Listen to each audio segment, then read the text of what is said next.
Всем привет, друзья! Вы на канале Pop Music, с вами Реальный Басист. У меня в руках Fender Precision, но это не обзор Precision. Мы сегодня поговорим о струнах. Я думаю, что многие из вас знают, что Fender Precision является одним из самых популярных и записываемых инструментов в истории современной музыки. И можно его услышать в огромном количестве различных поп, рок и других записей. И всегда существовало две группы музыкантов, два лагеря. Это те, кто устанавливает на Fender Precision струны с круглой обмоткой, более традиционные, и также струны с плоской обмоткой.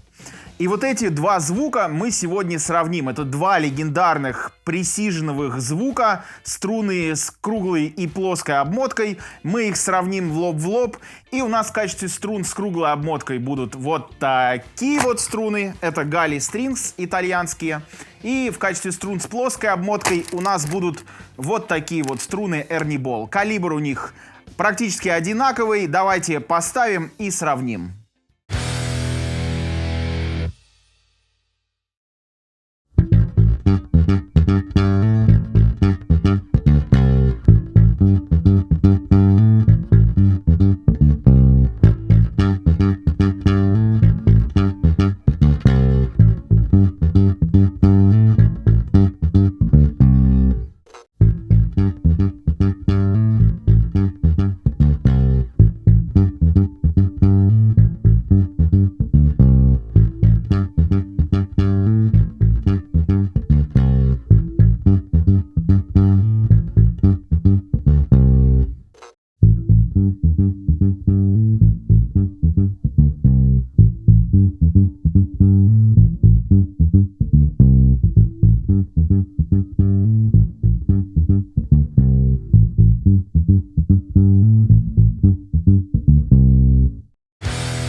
Но если на чистом звуке эти струны по звучанию отличаются довольно явно, то на перегрузе все может быть по-другому. И давайте послушаем, как это звучит на перегрузе, и сделаем потом выводы.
Ну что ж, друзья, вы сами все услышали. Обязательно пишите в комментариях, звук каких струн вам больше понравился, с круглой оплеткой или с плоской оплеткой. И то одинаково популярно во всем мире. Лично по моим ощущениям, я хочу с вами поделиться в первую очередь тактильными ощущениями от игры на этих струнах. Струны с круглой оплеткой, они мягче.